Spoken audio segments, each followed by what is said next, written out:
Hello, everybody, and first of all, happy 250th birthday to America. And due to this, we are going to be reading a very special document. This is a completely different episode, and America truly is the best country out there. It has so many opportunities. You are able to do so much that you could not do in other countries. You have freedom of religion, freedom of press, freedom of speech. You have so many amazing, incredible things that this country offers you. Truly, the sky's the limit for the United States of America. And so what we are going to be doing, and first before that, do you have any words about America before we begin?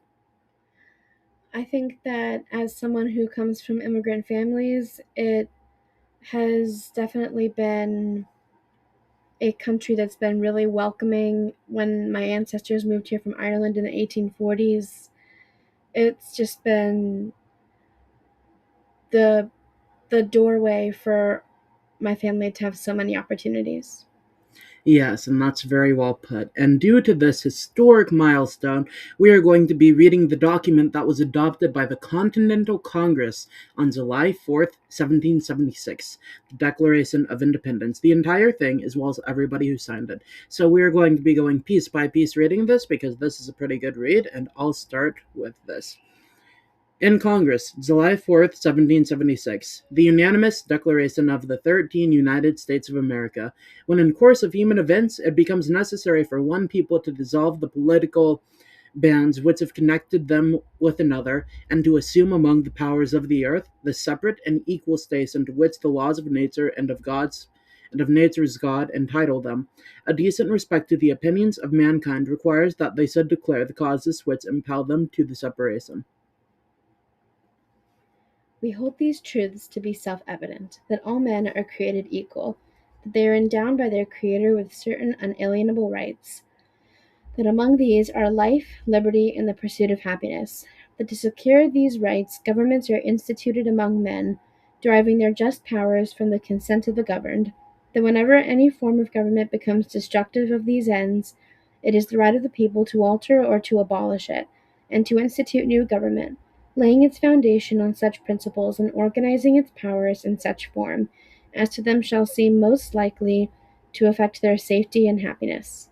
Prudence indeed will dictate that governments long established should not be changed for light and transient causes, and accordingly all experience hath shewn that mankind are more disposed to suffer while evils are sufferable, than to right themselves by abolishing the forms to which they are accustomed. But when a long train of abuses and usurpations, pursuing invariably the same object, evinces a design to reduce them under absolute despotism, it is their right, it is their duty, to throw off such government, and to provide new guards for their future security. Such has been the patient sufferance of these colonies, and such is now the necessity which constrains them to alter their former systems of government. The history of the present King of Great Britain is a history of repeated injuries and usurpations, all having in direct object the establishment of an absolute tyranny over these states. To prove this, let facts be submitted to a candid world. He has refused his essential laws, the most wholesome and necessary for the public good. He has forbidden his governors to pass laws of immediate and pressing importance, unless suspended in their operation till his assent should be obtained, and when so suspended he has utterly neglected to attend to them.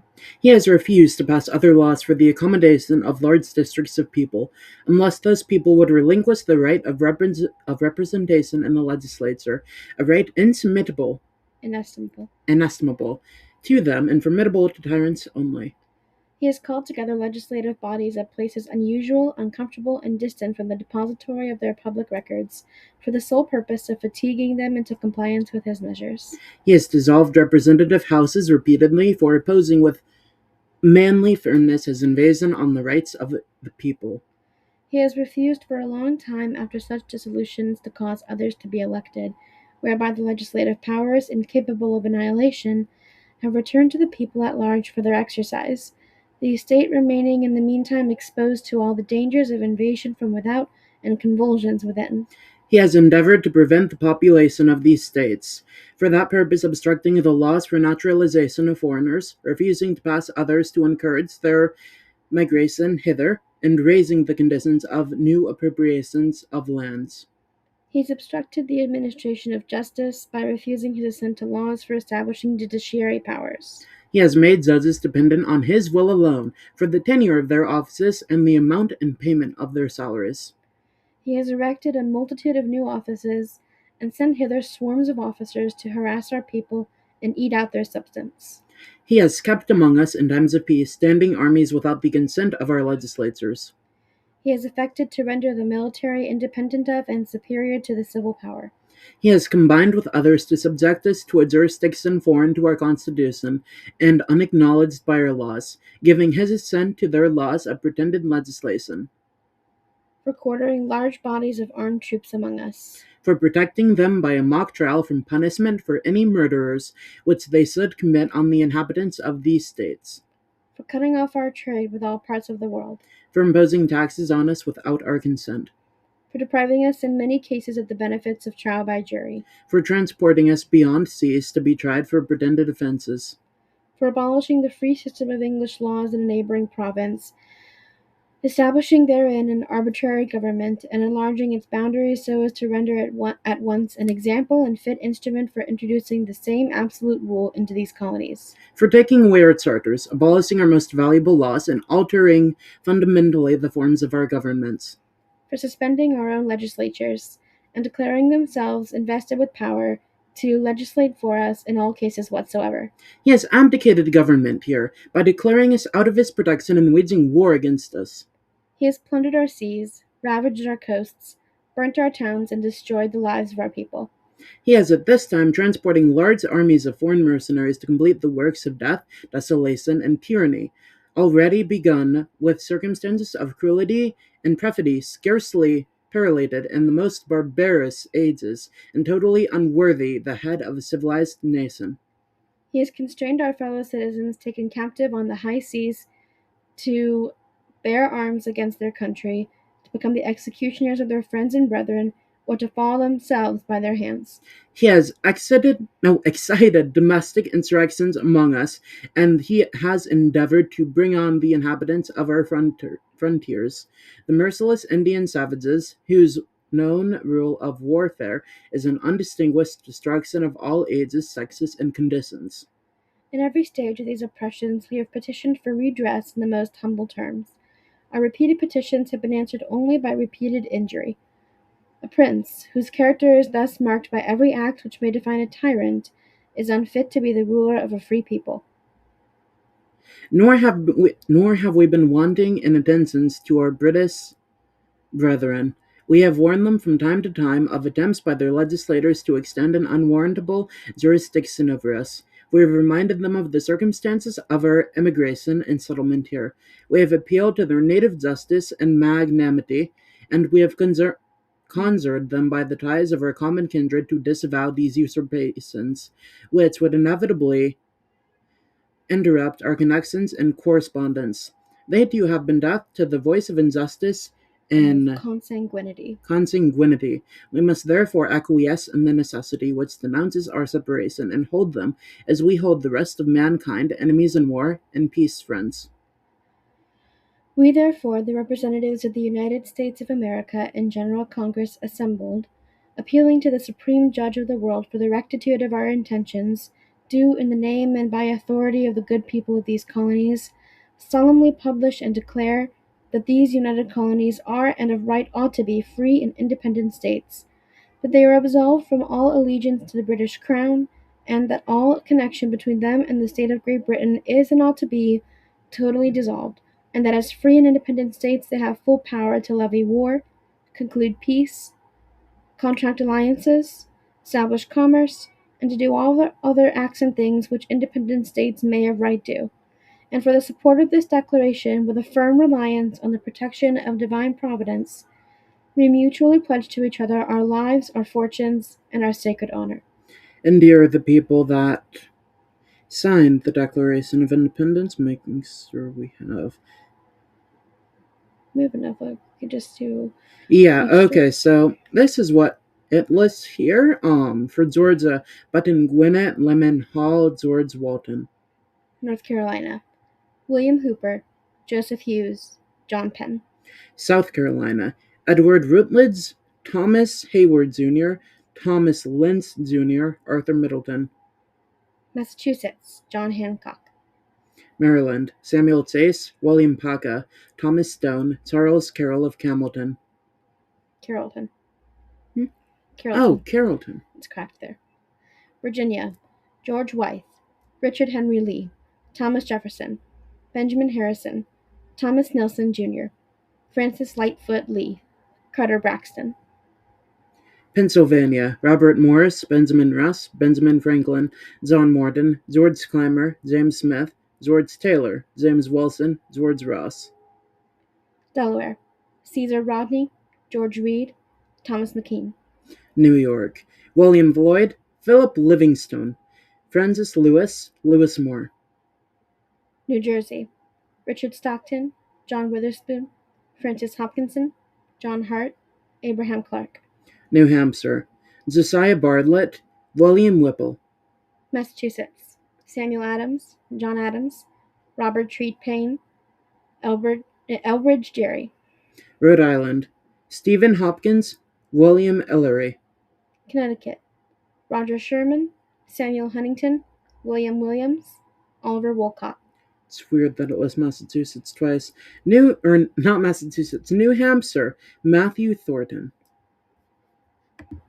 Okay, I just had to check something really quick, and we are back. So, what do you have to say after reading this document? What really stuck out to you? If I can scroll up a bit here.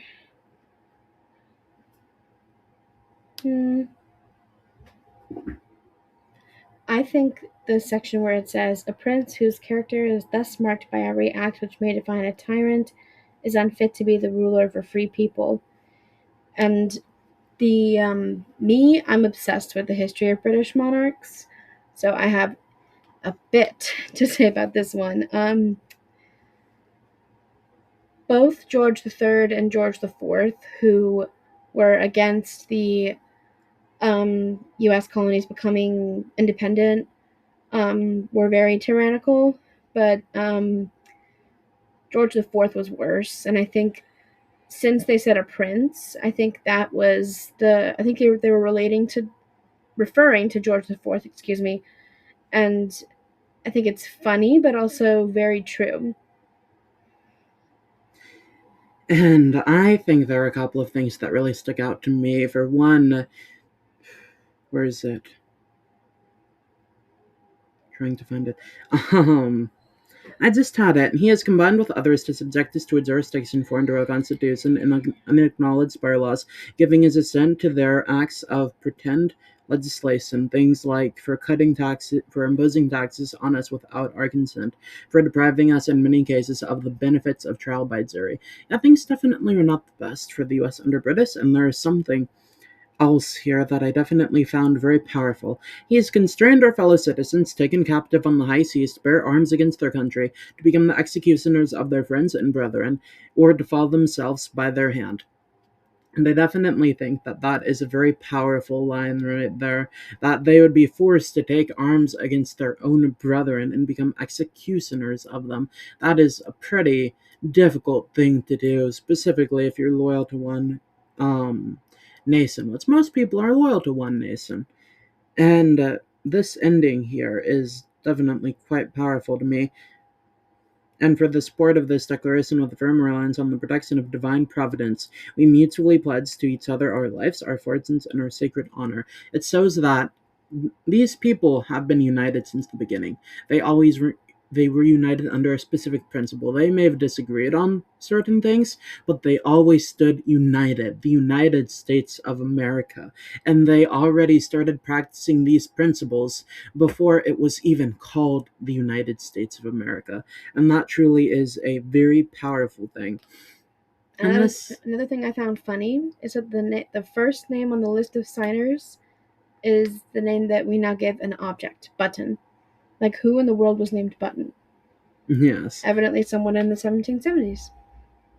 And this one is quite interesting to me as well. He has dissolved representative houses repeatedly for opposing with manly firmness, his invasion on the rights of the people. He basically dissolved their branches of government simply because they disagreed with the invasion of rights on the people. I can definitely see, I've always known why the founders decided to leave Britain to declare their independence, but being able to read this document again after having not read it for a bit, it definitely rings more powerfully and more true that our nation is a testament to these people right here. These people are brave enough and bold enough to stick their neck out and try something that nobody had really done successfully up until this point. Something that was so incredibly risky that people called them mad, but they did it, and they did it without getting in their way, tripping each other up. They stood as a united front against the British, an incredibly powerful thing. You could tell there was a lot of drama at the time. They were very mad at the British, and they were able to channel such an incredible document and very very important and monumental documents after that. And I think this is something that is very important to read on and reflect on, specifically as our nation undergoes its 250th anniversary. This may be an older document. This may be a document where you don't understand some of the words and you may have to look them up, but it is a document that everybody should read at least once in their lives so they can understand the history and the significance of this country that we are all under. Any last words? I don't think so. And that is a wrap. I hope you all have a great rest of your day and happy 250th to America again. Go out and celebrate. Go out and have a good time. Go out and try to find a way to celebrate this wonderful experiment that we have been under for 250 years. And with that, I hope you all have a great rest of your day, and I will see you for the devotional in a bit. Goodbye.